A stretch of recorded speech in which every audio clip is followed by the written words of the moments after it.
Congratulations, you are under contract of your new home. You should be proud. Now it's time to get you to the closing table so that you can have the keys to your new house.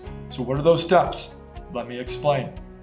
Step 1, make sure to write out that check, that earnest money deposit to the title company, because that is what is your commitment to buy the home. That could be 1% of the purchase price, could be $500, $1,000, $5,000, whatever it states in the purchase contract.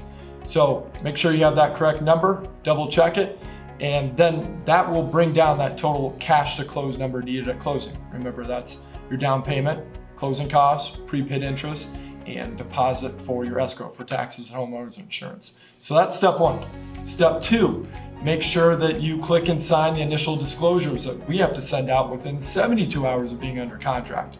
Those numbers are going to be over disclosed, so don't get too carried around any of those details. Obviously, if you notice anything we need to adjust and tweak on the back end from an information standpoint, certainly let us know, but you still want to sign those because that's going to provide us the intent to proceed, which then allows us to order all the third-party services, such as title, appraisal, and the list goes on and on. So that's step 2. Step 3, make sure you've uploaded all the initial documents that we need.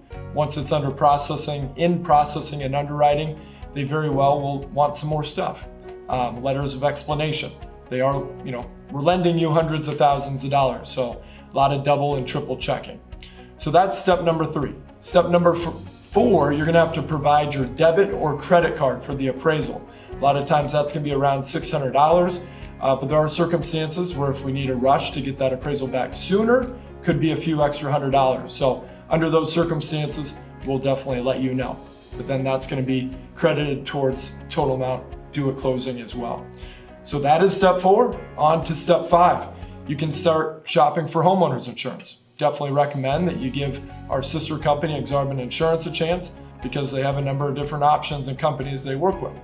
But that number matters. And once you decide on who you're moving forward with, we want to know so we can update your live personal buyer's guide so that we have the most accurate information possible, because those numbers will change your monthly payment as well as that total cash to close number that we mentioned. So that's step 5. Step 6, expect a Tuesday update every single Tuesday from our partner Ben, my partner Ben, with a 30-second video text. If you prefer it somehow else, let us know, because we do want to know your desired communication style. But he's going to let you know where we've been, where we're at, and where we're going. And you're really just going to be able to sit back, because when we get the appraisal back, we're going to let you know outside of Tuesday when we have that clear to close, when we have the total number, 24 to 48 hours before closing, we're going to let you know at that time. So that's number 6. Step 7, we're going to continue to review your live personal buyer's guide. So as I mentioned, those are going to be the most accurate numbers until 24 to 48 hours before closing. Those initial disclosures, we're over disclosing everything. So like I mentioned, we want those numbers to come down, but we want to get them as accurate as possible on the front end too. So that's where that live personal buyer's guide, which I'll explain in a second, will come into play later on too, after you have the home. So that's 7. Step 8, decide on providing a cashier's check or a wire transfer from your bank. Completely your call, but we can provide directions either way to make sure that we go about it the way you want to go about it, so the funds are there on closing day. So that is step 8. Step 9, bring your cashier's check or make sure the wire, you're double checking with their bank so that there's enough time for that money to be over for closing, because they can't disperse funds until those funds have been provided. So make sure with that step that we've communicated what that looks like, and you bring your driver's license so that you can sign paperwork and get the keys to your home.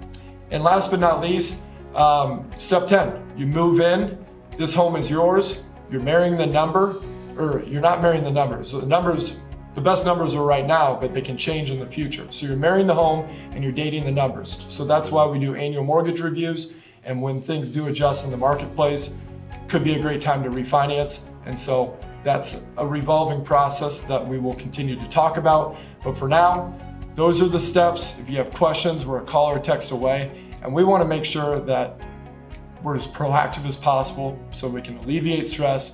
You can focus on moving. And once again, congratulations.